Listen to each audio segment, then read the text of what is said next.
yourself. Okay, got it. Thank you. Thank you so much, everyone, for this time this afternoon. I have my marching orders to stay at 15 minutes, and so I'm setting a timer for myself. I'm Mindelyn Anderson, founder and principal of Mirror Group LLC, based here in the district. So we're in DC proper, actually, Matt, but I am zooming in today from Maryland. So you got that detail right, Wycomico County. And I'm happy to be here just to chat a bit about small business ownership and entrepreneurship journey.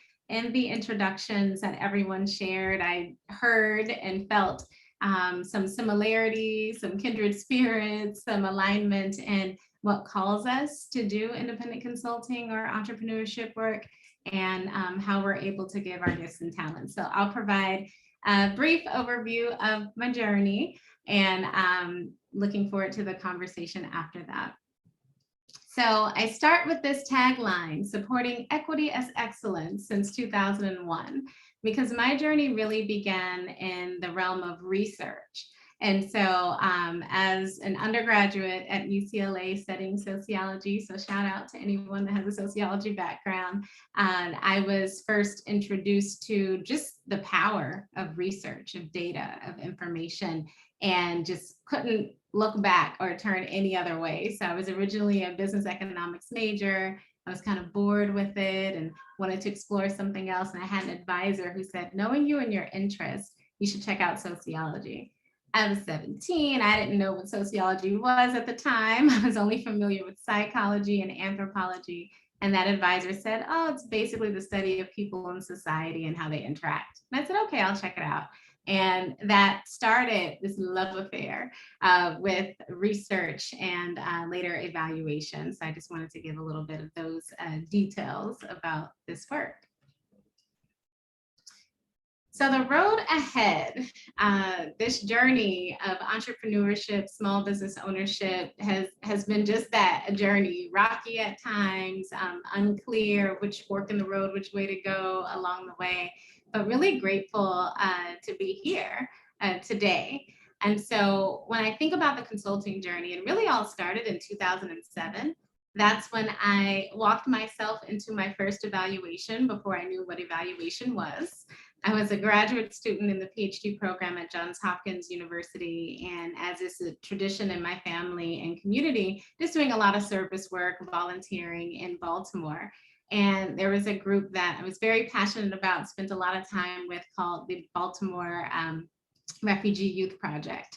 And I was just volunteering with youth who had seen some of the worst atrocities any of us could ever imagine, who had been relocated to a new country, new language, new culture, new dominant religion, just all the things that could lead anyone to be off kilter.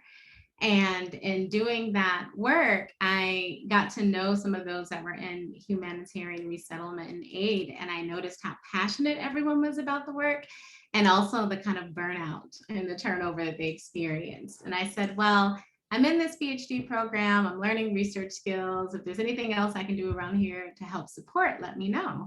And they said, funny you should say that. The person that typically does our annual reports just resigned. Can you do that? And I said, yeah, I can do that. And it was like, note to self, go Google how to do an annual report. And so that was my first evaluation, a retrospective year in review of this awesome program that went out to donors and funding agencies.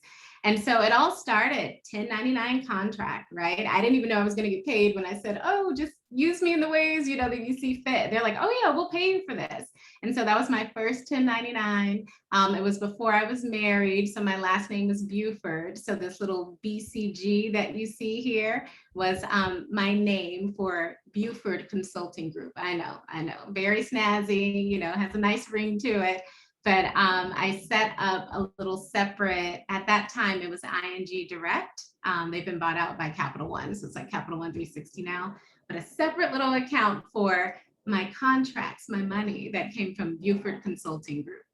And so it all started there in 2007.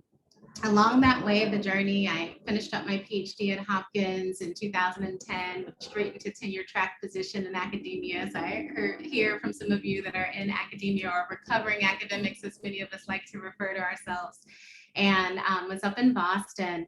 and realized that rather than go up for tenure, I actually was going to resign and to do the things that I have been very passionate about, that I was spending my weekends and evenings and summers kind of doing. And I'm like, why am I doing this in my off time? I want to do it all the time. And so that led me to eventually transition and to start Mirror Group. And so it was 2015, it kind of happens in this in-between space, 2016, when I entered into a fellowship program that was at the Annie E. Casey Foundation called LEAD. And that stands for Leaders in Equitable Evaluation and Diversity. And it was in that journey that I knew that experience would allow me to transition out of tenure track academia into something new on the horizon. I didn't know quite what it would be. And it was through that experience that I received my formal training in evaluation. Because I don't know about the rest of you, but in sociology, heard nothing about evaluation. There was the real sociologists that are in the academy doing the real work. And then there were those other sociologists that do applied research or something like that in other spaces, but no formal courses or training in evaluation. And so it was really through LEAD and through the curriculum from UW Stout. So shout out to Libby Smith that really gave me my grounding in evaluation and training in that framework. And so as part of that program, we had goal setting. And any of you that were there for us for our Vision 2020 planning session that Nina Sabari and I co-facilitated, I shared a bit more about that experience there, but we set goals around what are those things, short, medium, and long term, that you want to achieve, both personal and professional, and scribbled on that paper that I shared with everyone that was there in digital format, in my handwriting and Jerry Lynn Peek's handwriting, was this kind of joining or creating a small boutique evaluation firm. And it was the earliest kind of inkling of what became Mirror Group, which is our organization today. The name is a double meaning. And so on the one hand, at the time that I started brainstorming and planning for Mirror Group, I was the wife and mother of 3 young children, all under the age of 3. So yes, you heard that correctly. We had twins who were 2.5, and then we had a baby sister, Miriam, who was born, and we had relocated from Boston to DC, and it was like, what's my life going to be? It can't always be this with these 3 young children in a basement. And so kind of thinking about what the group could be, there were 2 things happening. Miriam, who's now 5.5, was just stuck to me. She thought we were the same person. And so much of my entrepreneurship journey is about being a wife and mother and a professional at the same time. And so my mother quipped that she's your mirror image. Like, she doesn't want to let go of you because she sees herself in you. And so there was a bit of my mirror, because as I started the work, she was with me, like literally strapped on me in a Bjorn carrier as I started doing evaluation work in community and with organizations. So there was that. And then there was also just reflecting back to my original training in grounded theory and ethnography and what it means to really mirror and reflect back to others those things that they're living through, wading through, experiencing day in and day out that they don't always recognize. So reflecting that wisdom. And that's kind of where the Mirror and Mirror Group comes from. Originally, I was, that's my 2-year-old. So we have 4 children now, just so you know, all under the age of 8. That's Isaiah, baby brother. So I just lost my train of thought, so I'm just going to continue here. But originally I was going to call it Mirror Consulting.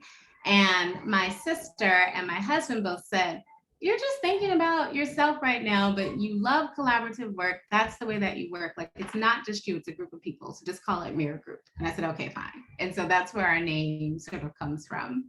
And so moving along, I established it as an LLC. I did it through LegalZoom. I know you can do it yourself. I know there are other resources out there where you can do it yourself, but it was established June 5th. So we just turned 4 years old. And at a time where I had been in my head and planning and thinking and writing and dreaming and not quite acting on it from a business and organization standpoint. And I just felt this impetus to say, just establish it already, go on with it. And so rather than bumble through and teach myself how to do it and trial and error like I typically do, I just paid LegalZoom, I know, the inflated cost to establish it. So I knew it was done.